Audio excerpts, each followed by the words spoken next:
For the Life of the World is a production of the Yale Center for Faith and Culture. Visit us online at faith.yale.edu.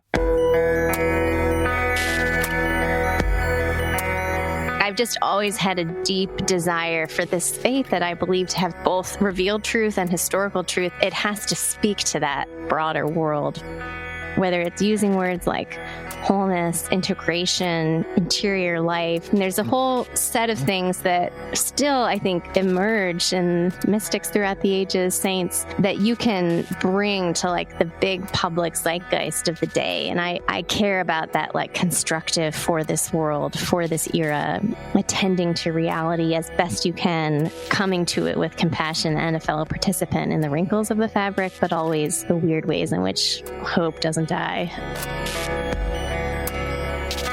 This is For the Life of the World, a podcast about seeking and living a life worthy of our humanity. I'm Evan Rosa with the Yale Center for Faith and Culture. There's so many ways to slice the contemporary cultural pie. So many just so stories to explain and construe what really ails us. We're so deeply worried about the world we live in, the world we inhabit, that we're grasping for these explanations, justifications, theories, and that includes me. So here's one worth considering. Contemporary life is a story of fragmentation, longing for integration. You can view it through the lens of mental health. Even if ultimate, complete self-understanding evades us, we still hope for some kind of unified wholeness. You can look at it through the lens of politics. Fragmentation here is all too easy, and we might have to admit that the desire for integration and functional unity is a bit of a unicorn at the moment. You can look at it through the lens of the family. Families of all shapes and sizes and makeups fighting to stay together, to stay cohesive and strong. And you can look at it through the lens of the church, a prayer that we would be known by our love. And yet there's the reality of a brutal, fractious history. This longing for integration is a longing to become whole and stable, present and full of agency and creativity. My guest today, Snyder, has been talking about a whole person revolution for some time. For her, it's a phrase that comes with a very rich tradition behind it. Christian, humanistic, appealing to the dignity in all of us and imagining a human future that lives up to our potential. Anne is the editor-in-chief of Comment magazine, a journal rooted in Christian social thought and public theology, speaking to what they call the social architecture of life today. Anne's thought leadership and journalistic sense are rooted in a moral imagination that hangs on to a human dignity, envisioning a future that brings personal and communal wholeness, a commitment to truth even when it hurts, and the beauty of pursuing integration in the wake of fragmentation. In our conversation, we discuss the meaning of wholeness, what it could mean to become a whole person, the importance of character, virtue, and moral formation. Yeah, those things still matter. Our need to come to terms with violence, listening to the language of threat and safety and preservation and protection. We talk about the connection between cynicism, distrust, and a feeling of threat or a need to survive. And Anne describes a hard-won wholeness, rooted in a sober and persevering hope that doesn't die. If you're interested in reading about how Christian social thought can impact social architecture, then head over to comment.org, and I hope you enjoy the conversation today. Thanks for listening. Anne Snyder, it's so awesome to have you on the show. Yeah, well, thank you for having me. It's an honor to be here, really. We've already been talking a little bit about what integration means and its familiarity, both as a kind of businessy buzzword, very popular in the sciences, very popular in higher education. You know the world of journalism so well. To talk about whole persons today, I go to integration first, but I would love to hear from your perspective how you landed on that kind of terminology, what was inspiring you to use the concept of a whole person and then annex it to a term like revolution. I think I started using the word whole person or the phrase probably over 20 years ago, mostly because I was in a liberal arts college context that tried to educate us to not just think in terms of a humanities core, but also globally. And I was around a lot of people. We may have been studying Kierkegaard by day, but a lot of us were digging ditches in Honduras by night or floating through youth hostels in Europe. And we were just, there was sort of a social service element, like social gospel by night philosophical grounding by day. And just the word that everyone used around me from 18 to 22 was holistic. So not so much whole person, but holistic, where I roll my eyes because it was so overused. But it became like, of course, like any policy you think about, any human need, any sort of altruistic motion towards another, to humanize another is to think of that person whole, which I've come to define now many years later, largely through a journalistic bottom-up learning, which I've wound up for some reason having the gift over and over again of meeting all kinds of organizations, typically sometimes more grassroots communities, but typically like institutional settings that are in policing and healthcare and homelessness interventions and neighborhood revitalization efforts, and just like a wide range of kind of civil society, sometimes traditional institutions, more often like 21st century upstarts. And when they're doing something right, they often don't scale very quickly or easily. They're sort of the opposite of McDonald's somehow. In all of their language, those organizations that I've seen trying to serve different kinds of pain in the world and different kinds of human beings, whole person has just come up over and over again as they try to put words to their root philosophy. So I think because these kinds of often local level, both healthy organizations, but also those that are, say, serving someone who has no home anymore, or a single mom who doesn't know what to do with her 1.5-year-old, or like that notion just was like everywhere in the vocabulary. So that intrigued me. And then I think over time, as I've gone a little bit more from journalism to what I still feel like I'm in journalism in a way, I run a magazine that's kind of between the academy and the street. And I've tried to weave a little bit more journalistic narrative into it. But thinking a lot these days about formation, and which may be a word I'm learning, like the broader, like secular landscape doesn't always understand what formation is. But as like those of us in like faith worlds think of this as like the sort of how do you build a human being, and how do you build more specifically character, not just IQ and sort of a meritocratic success checklist. And I define it for the individual. I define a whole person for the individual as like head, heart, and helping hands. We're not just brains on sticks. We're not just isolated consumers. We don't just usually fulfill one role in the world. We exist. I'm not that Kuyperian, but I do like the Kuyperian spheres as a framework for understanding. I'm a wife. I'm some form of a leader of a team. I'm a writer. I'm a neighbor. I like to cook. So there's that of just like recognizing the multifacetedness of a human being. And I think brain science is like catching up to a lot of this, that there's so much of our unconscious and our emotional lives that are driving what we think of as our conscious, often word-based output in the world. So that's sort of the individual, which then does relate to integration. And then the only other piece of whole person that I think is important to mention is kind of like our skin is a little bit porous. Like we exist in contexts and relationships, and the way in which we show up in the world is impacted by those relationships, the beautiful aspects of them, the formative pieces, the traumatic pieces, the hierarchical dynamics, all of that. And it's often happening very much in the background, but you have to understand someone, like when I think of an organization or an institution that's really respecting whole people and their employees, say in a university context, I automatically assume that some leader and maybe rulebook has figured out how to really integrate departments across like disciplines, and so that the broader context itself is a web and a weave around you as you yourself are sort of woven together, body, soul, mind, spirit. So I'm not good at definitions, but that's as succinct as I can be on that. No, I mean, it's capturing a wide range of human experience that you would want to see as hopefully integrating into one.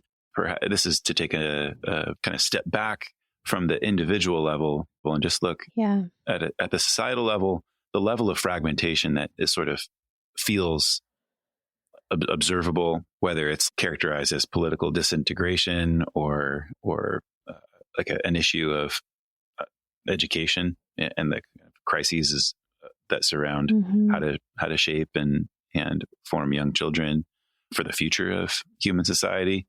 The level of fragmentation that's there feels like you need to fix it at the whole level. Yeah. And I think one of the things that is helpful that you seem to be pointing out is we do need to approach it not just at a kind of fix the whole. We have to appreciate all the way down to the individual and their particular relationships and the kind of the texture of normal life at the individual level. Yeah.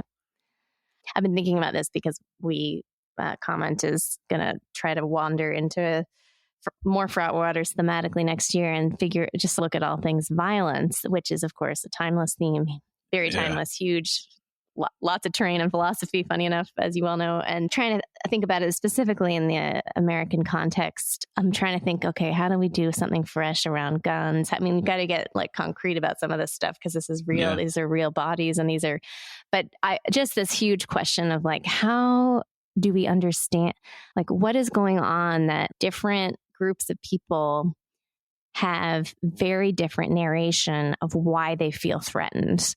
The need to protect, the need to, who uses the word safety more than others? Of course, in the American context, the need to sort of bear arms but like, I've been doing engrams on Google, looking at words that are a little bit more sort of violent in nature or very self-protective. Oh, yeah.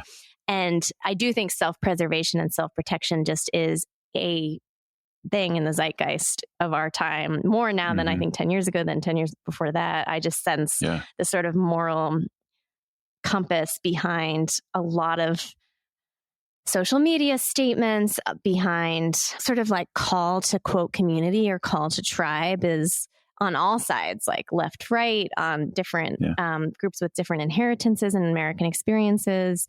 Something about, I don't have bandwidth to cross the barrier of my own reality and enter yours. And so anyways, I'm just getting into this in my own, frankly, research and thinking about fresh messengers to thread this needle in a way that won't turn off half the country. But that's just an example. Like what is going, do we actually all have the same fears and we're just expressing it in wildly different and publicly polarizing ways? Or we actually do have very different fears, and yet fear is the common denominator. And you to get into any of that, to try to draw some like common threads out that get beneath the seeming like incommensurability and ultimately I would say some chaos in our public understanding, you have to get into the long personal narratives, literally the landscape, the topography of these very different players. And that's like a fascinating, I mean, that's a wonderful book project, but it would be amazing to see that. It has to be bottom up and top down, like always somehow eventually like yin and yang, like meeting one another and corroborating one another. So, it does. And that's why I think like the concept of wholeness, it demands, and we can define wholeness at its kind of at its from its widest scope, or we can look at what it takes for the component atomic parts of a given whole structure to be well integrated in the way that they are. Yeah. And but I just think we need to understand what's at stake and understand the hope for the whole picture.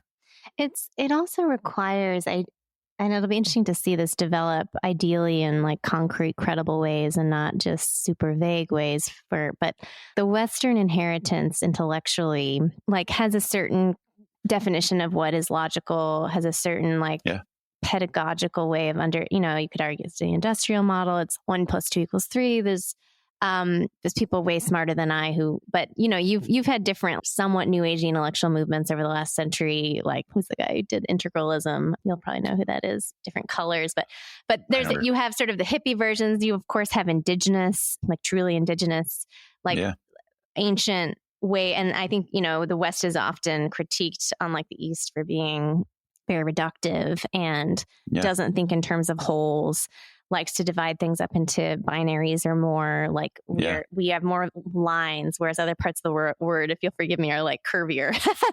So, sure. and I do think it'll be interesting as insofar as this bent towards appreciating quote wholeness broadly as individuals like how vocabulary changes and how frankly some of our maybe even philosophical education shifts to literally like change a little bit the way the brain absorbs reality.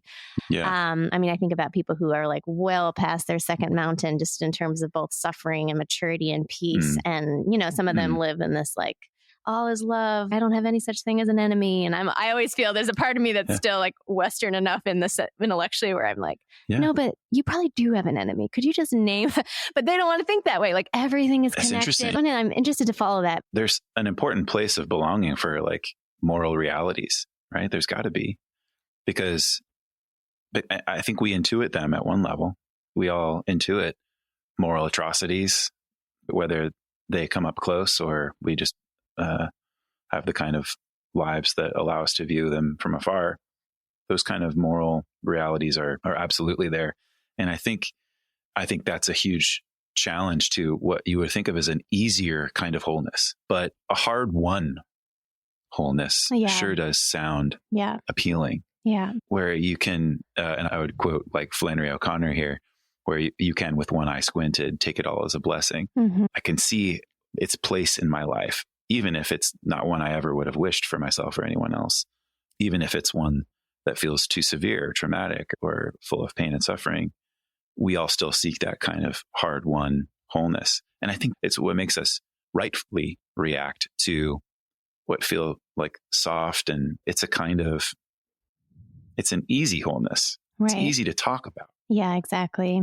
And that's a very important distinction. I have a lot of like concrete examples and gritty places coming to mind of hard-earned wholeness. And it usually is a decades-long project.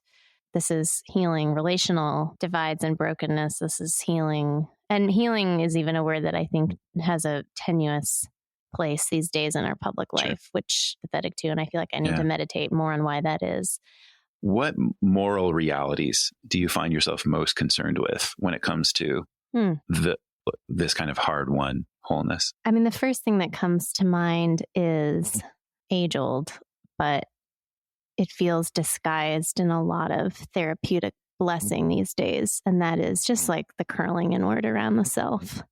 That concerns me. And I see it in myself. I see it in our public domain and discourse. I see it when I think about any collective, there's that word again, but any sort of social organism, whether hierarchical or egalitarian, porous or closed, that brings human countenances from really ruddy criminal backgrounds to addiction backgrounds to no committed adult ever who looked them in the eye backgrounds to hyper going to Yale meritocratic achievatron backgrounds. Like, think about any change in people who the stories of brokenness are so wide ranging and often not always so-called their own fault. Like, again, very like, contextually fed, who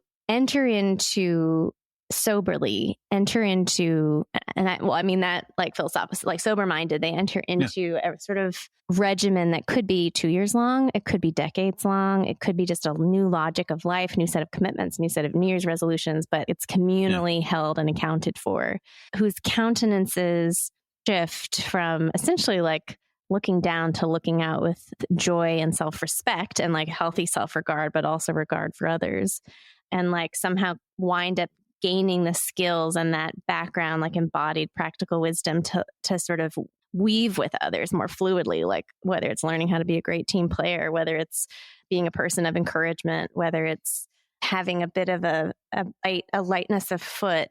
When I watch those transformations in countenance occur in a wide variety of settings, there has been some switch of the key to not be like a snail inward, but to find the paradox, like you find yourself when you lose yourself. And I there's just something, and it's very tricky. There's so many nuances in every sort of, I'd say, cultural inheritance and peoplehood that has deeply suffered and so on. Like there is real credence for like phrases that I don't love, like self-care. And, I'm not going to raise a stink about that stuff overly, but I see the solutions that people are looking for, a sense of peace and out of a mindset of scarcity and survival, not one of like abundance and thriving. And I just think to get to abundance, there is like a death to self. And so I don't see any solutions in the individualist self-preservation. I see that as a result of like wounding and distrust.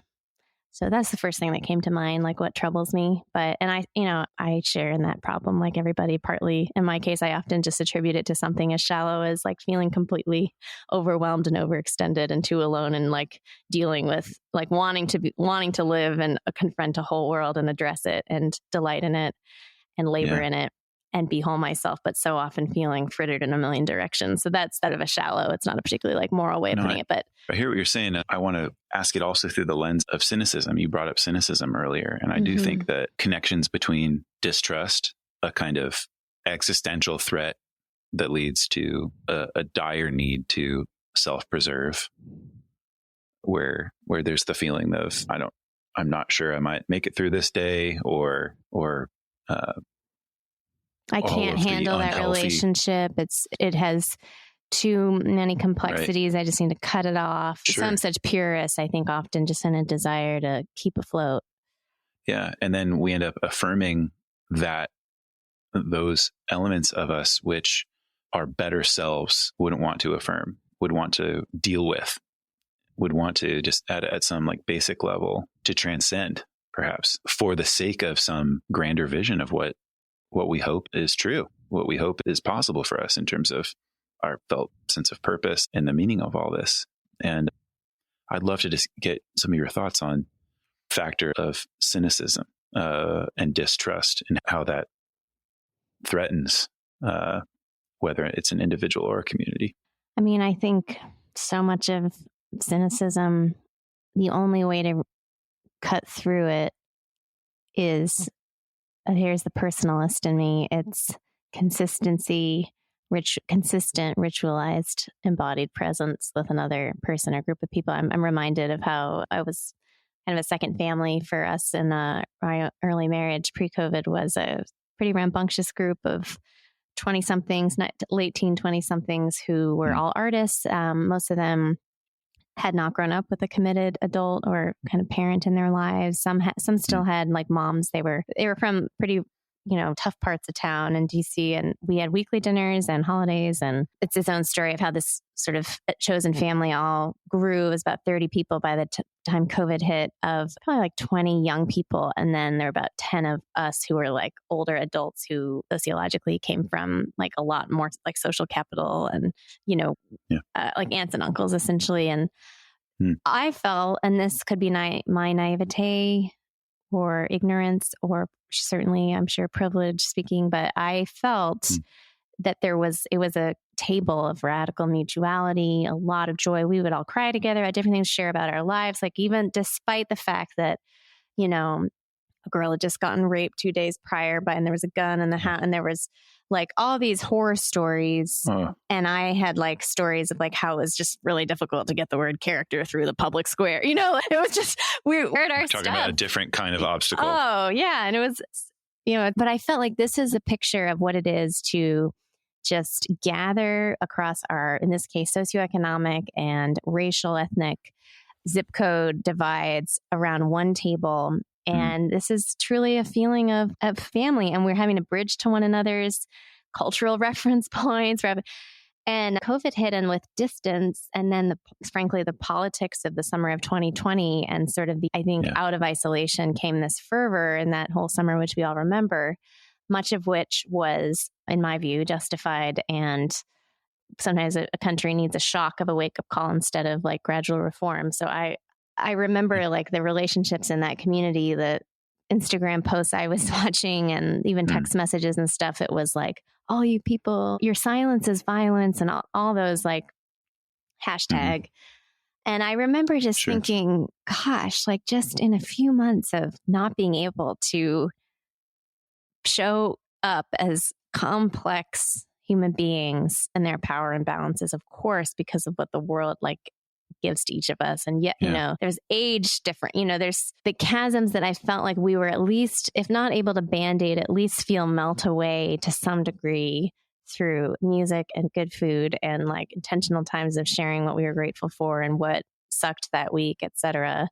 Like with that ritual gone and just like then being zapped back into our sociological categories as, say, the media or politician. I don't want to create enemies here, but we're sort of presenting each of our individual lives according to these various narratives battling for legitimacy in the American moment. I was like, wow, maybe that's just what happens. Like I watched cynicism arise in the vacuum of encounter.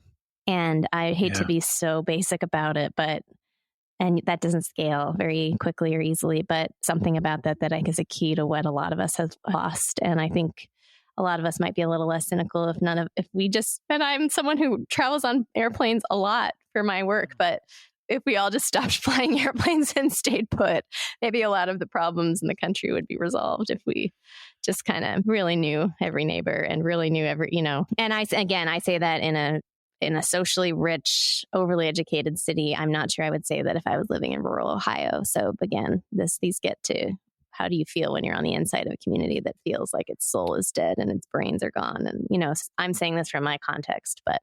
Yeah. But a concept of truly encountering one another and being open to the surprise of the other and staying curious instead of cynical. I'm beginning to see a little bit about that concern about turning inward, or to turn inward as a means of healthy self-understanding. And again, like to say integrated would be integrated relationally and integrated with respect to one's community and one's commitments to that community.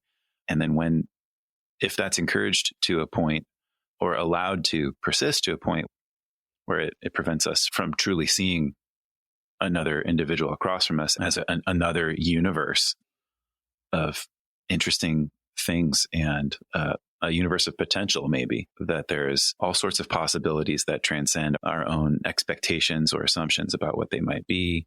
And that's I think what I mean by to stay surprised or to stay open to surprise for what that relationship might do. What kind of values are you hoping to instill for public theology and ability to not just along theological lines, of course, but along like moral discourse? Yeah. What kind of values are you hoping to instill and represent your comment? I mean, I would say human dignity is primary. And I don't mean that. I mean, I love me a good Catholic encyclical. I don't mean that in an overly encyclicized way. Like it's a very common phrase in especially the Catholic world, but that's like a real lived thing. And that affects the tone of voice. We work with authors to hone. It affects the particular angle of an interest or a curiosity that is how we would maybe look at something like violence or like what we're doing right now on gender or AI perhaps next year, these various things that are out there in the public. Yeah. So there's just a deep like concern for the human and concern for human beings having as much handholds as possible, as much oxygen as possible to discover a still more whole way to live per our conversation. And that's a lifelong thing. I don't think any of us achieve it perfectly. We, in our case, I think the theology piece, we are coming from what we call 2000 years of Christian social thought. And it's interesting, like I sometimes get dragged into, or I should say, invited into conversations with other, like what I call like professional faith people who often I find are like very invested in the like, how is the church doing conversation? And I don't mean to sound like snobby or indifferent to that because I do care about the broad church and all the different ways. In fact, we'll be doing some work on that more intentionally as Comment in the next 6 months. But I just have realized weirdly in the last couple of weeks, I think for a variety of reasons, just out of my own background, I have this deep romanticism of like Dorothy Day meets Paul Tillich meets Reinhold Niebuhr meets MLK meets, like these people who like out of the riches of a tradition that has been trying to understand the order of loves from the perspective of like God's creational reality and then how that impacts different eras of history and power and order and say the democratic context. Like I romanticize, but also like still look up to these like cataclysmic, whether it's the Great Depression, World War II, and not just in the American context, but the world, like people who like took a second and said, wait, whether it's totalitarianism or how we're treating creation and the environment or inequality or, labor movement. Like I've just always had a deep desire for this faith that I believe to have some both revealed truth and historical truth. It has to speak to that broader world. And I'm not so interested in what I call navel gazing, like ecclesial navel gazing. And I've just realized in the last couple of weeks that maybe I should be less snobby about that, because I get very impatient with what's the state of evangelicalism? And partly because I see it's triggered often by people's reactions to the political landscape, which I just feel is a pretty thin, symptomatic way to assess. It also feels a lot like its own kind of turning inward. It might not be at an individual level, but that kind of is also that's how I feel. And yet, not helpful. I have this wonderful colleague who we were talking about at the outset, Jeff Reimer, and we have some healthy, I think for me at least, intellectually broadening friction. We disagree on a bunch of things, just instincts. We're in different parts of the country, different formation. And I was just thinking the other day, I was like, I feel like one of his many gifts and perhaps loves is to have not an intra, like Catholic or intra, but like to get to sort of deep nuance theologically for those who are already inside this particular world. And I think I've never thought of myself as evangelistic, but just this recent experience, like being pleasantly surprised at how bringing a fairly robust, with some fear and trembling, like theological anthropology to some understanding of male female, but like trying to get into it in my own case through a little bit my own personal reflections. Yeah. All the feedback that has been like very moving to me has come from like super progressive secular readers who have just been like so grateful that someone is coming from a different frame that's not like purely in the gender case, say like the J.K. Rowling, like politicized. Yeah. Like there's something fresh in this imagination we're bringing. So though biblical vocabulary and categories and that metaphysic is lost, I think we're not probably going to get it back in the US, and there's good and bad things to that. I think there is whether it's using words like wholeness, integration, interior life, and there's a whole set of things that still, I think, emerge in mystics throughout the ages, saints, that you can bring to like the big public zeitgeist of the day. And I care about that, like constructive for this world, for this era, attending to reality as best you can, coming to it with compassion and a fellow participant in the wrinkles of the fabric, but also always the weird ways in which hope doesn't die.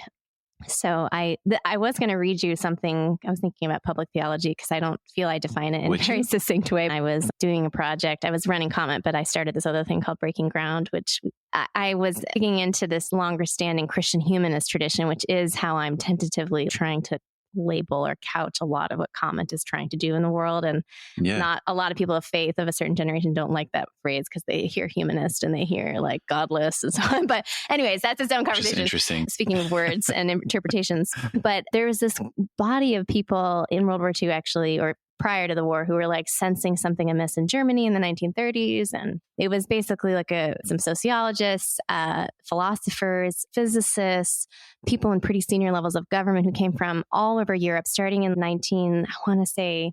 36, who would gather, and they were convened by this guy, J.H. Oldham. He's not very well known, but he was very beloved at the time. He was a true convener host. And he just was like, something cataclysmic is happening in our world. Does Christianity specifically have anything to say?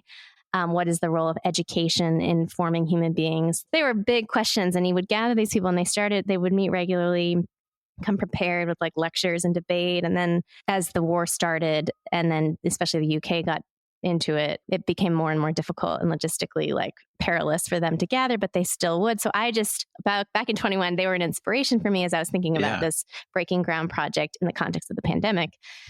And I just recently, I was cleaning out a desk and this quote fell out, which I thought, oh, this is so beautiful to me. And it's definitely going to sound a little old school. I'm just going to read it. This is Oldham. No, please do. And he was, I think, I don't know when exactly he said this during what was called Oldham's Moot, but this community that formed of question askers and wrestlers. But he said, God does not call us to withdraw from the world, but believing in him and abiding in him, to press into its living heart, to open our eyes to all its truth, to sound the depths of its need, and to meet and overcome its sin. Only in doing this can we know what the love of God is.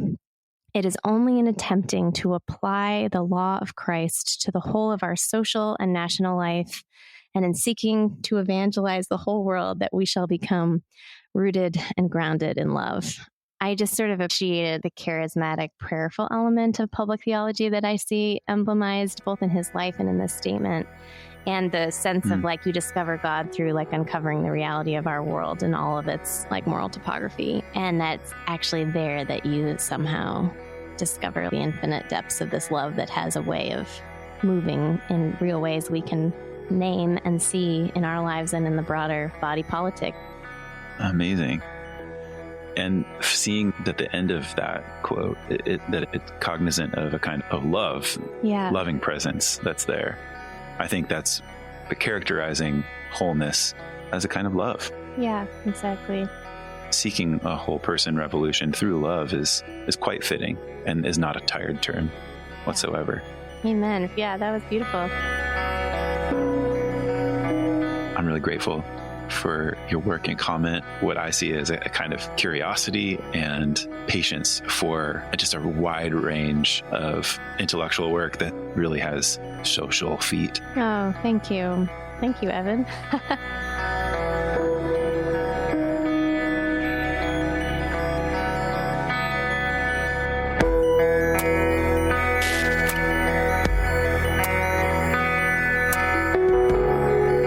The Life of the World is a production of the Yale Center for Faith and Culture at Yale Divinity School. This episode featured Ann Snyder. Production assistance by Macy Bridge, Alexa Rollo, and Tim Berglund. I'm Evan Rosa, and I edit and produce the show.